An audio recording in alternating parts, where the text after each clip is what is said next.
Ready? You can go. Greetings, I'm storyteller Bette-Jean Coderre, and I am Theodore Coderre's personal public manager and administrative assistant. Teddy wrote a book, Teddy's Tale, The Wit and Wisdom of a Fat Orange Tabby, and he wants me to promote it. There are 4 episodes he wants me to mention because these episodes deal with 4 subject matters. 1, a same object giving us different feelings. 2, innocuous jokes. 3, covert actions, not so covert. And 4, misunderstandings. This book is written for all ages, children as well as adults. The children enjoy it for the pictures and the stories. Older children and adults enjoy it because it has a special message. So sit back, relax, and enjoy some episodes of Teddy's Tale.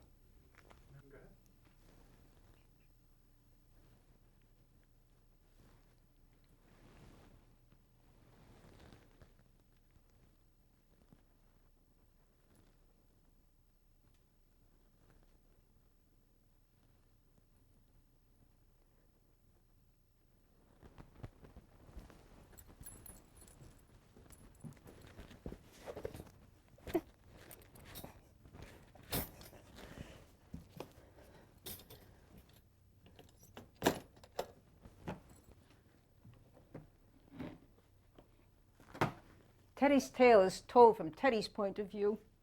Help! Help! I've been catnapped. I've been put into a little locked cell. There's no food, no water, no litter box, only bars and cramped space. If my Mimi knew this, she would be furious. She'd be crying her eyes out. She'd be doing all in her power to get me back. Wait a minute. I do believe it was my human, my very own Mimi, who did this terrible thing. Why would she do such a terrible thing? Oh, no. I must be going to the animal hospital. I must have an appointment with the vet, Dr. Joe. Help, anyone, please, set me free. I will make it worth your while. I will give you tons and tons of canned cat food. Cat food comes in many delicious, delectable flavors. Choose whatever you want. Doesn't matter how many. Just set me free. Too late. I'm in the car.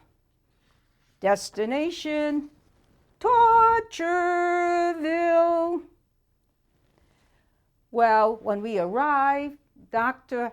Joe is outside and she says, "Hello, Teddy." She doesn't fool me one bit. I know pretty soon she's going to be pricking, prodding, and weighing me. Inside we go to let the receptionist take our information. We always go very early. Well, when the receptionist wasn't looking, I reversed the digits of our phone number, so she'll never be able to call us again. Oh, she caught it right away and corrected the mistake. As I said, we go to the vet's place very, very early, and that's not such a bad thing because here it is a virtual animal amusement park. There's so many fun things to do. The first thing I do is I pick up some crayons and I draw a picture of myself and my girlfriend, Cleopatra. Isn't she regal and beautiful? Also, there are plenty of books to read, fish to observe and catch, and escape routes to plan. Now, in the office are some other animals. There's cats, there's Tiger and Donald and Smokey and Dusty, and a couple of dogs. Now, dogs act differently. The cats are cautious, but the dogs are having a good time and they're wagging their tails. And I pretend I'm a maestro conducting their wagging tails. Bow, wow, wow, wow, wow, wow, wow. We're having such fun. And then the door, the torture room number 2 opens. All of us stand at attention. Out comes the vet tech. "Tendy," she calls. In her hand, she is holding my permanent record. Now, on my permanent record, it says I am a domestic shorthair. Many people just call me a tabby cat, but you know what?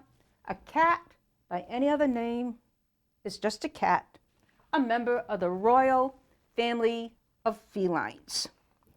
So, the first thing the vet tech does is check my weight. I whisper to her and I try to mesmerize her. "Keep this between us. Keep this between us." Fat chance. Not only does she write it down and put it inside my permanent record, she tells Mimi. Oh, by the time the doctor comes in, I am exhausted from trying to mesmerize the vet tech. "Take me home. Take me home." She pretends not to understand me because she is in collusion with the vet.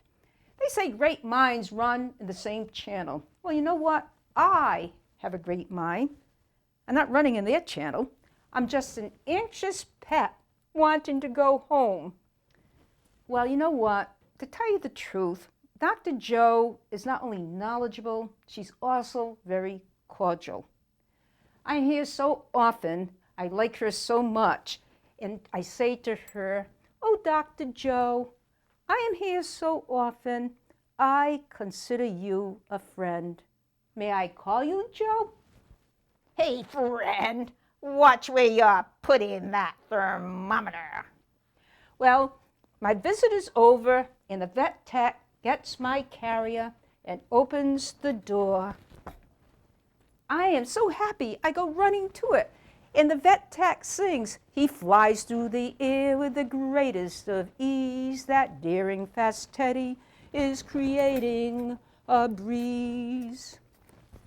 Well, maybe it was comical to see a cat flying through the air, but I ask you, how many cats want to stay on the examination table?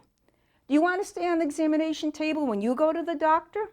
And if the doctor says to you, "You have to have a colonoscopy," do you respond, "Oh, doctor, I'm so happy. I'm going out to celebrate by having a milkshake"? They drink all right, but it's no milkshake. Hogwash.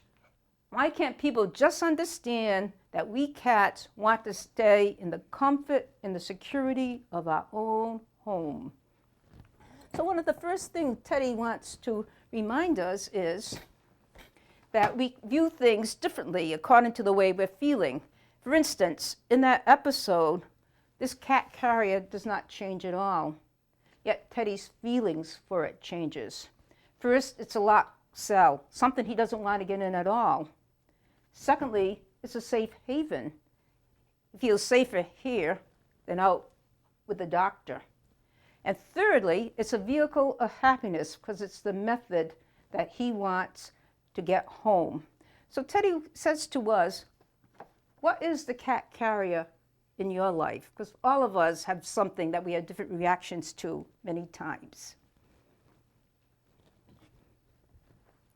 The second thing Teddy wants to remind us about is innocuous jokes. Many years ago, when I was at lunch with coworkers, I mentioned Teddy had to go to the vet.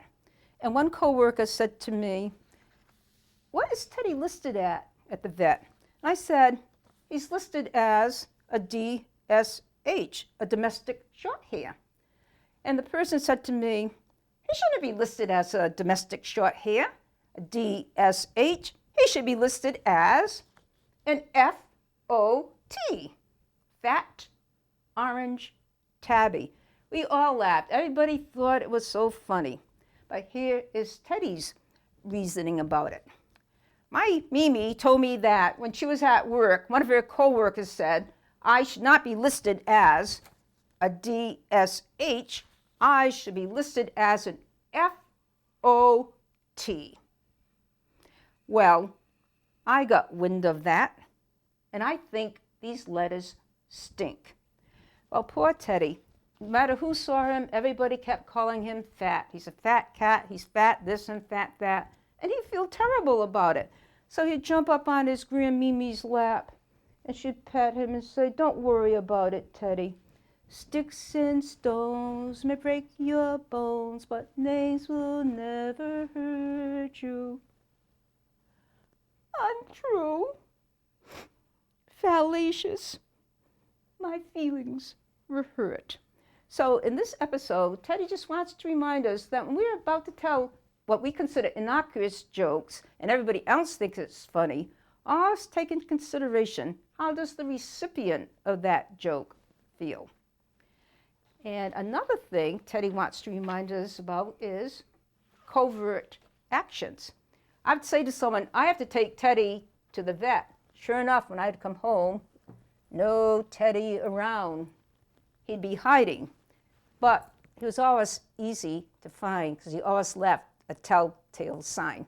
But I play along with him. Go, "Where is Teddy? Where is Teddy? Under the rug, under the rug. See if you can find me, see if you can find me. Here I am, here I am." Well, Teddy thought he was hiding perfectly. And he says, people do that a lot. They do things that they think are quite secretive, and they leave telltale signs, just as I do.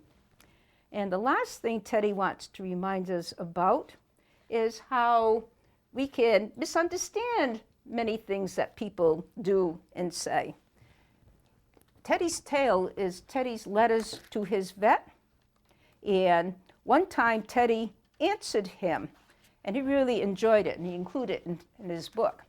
And it was, "Teddy, your letters are unique. Share your wit and wisdom. Advice accepted." Dear readers and viewers, life is too short to take everything so seriously. You gotta have gratitude, catitude, Teddytude. All right, all right. I had my ups and downs, and I don't mean my weight. I had lots of fun. I had faith. Flower-loving faith. Faith, the giver of a wonderfully round, nicely decorated litter box.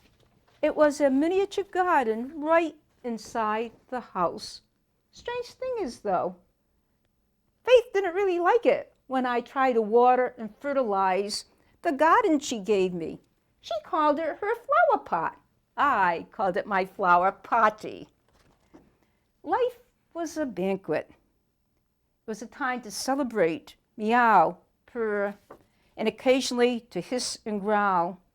But most of all, it was a time to love and appreciate all the humans with whom I shared this journey. For everyone I met for a reason. You are truly my treasured friends. That's Teddytude. I am now in the spirit land, but I have one nice message for you. If you ever need anything, just call off my name and I'll be there, because now I am Super Teddy. This is how I see myself. But this is the way my Mimi sees you. So if you want to know anything more about my episodes, my book, Teddy's Tale, is sold on Amazon. It is very beautifully and wonderfully illustrated by Karen Marshall. It is sold in both Kindle and book form. And I just have one other comment to make about Teddy. When he was about 2 years old, he was missing for 6 days. And we were all very sad. And now, when I look at this picture, I wonder, when Teddy was missing all that time, did he go to Europe? And is that where he learned how to drive?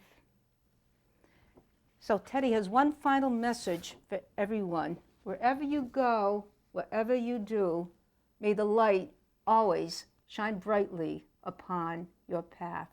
Thank you.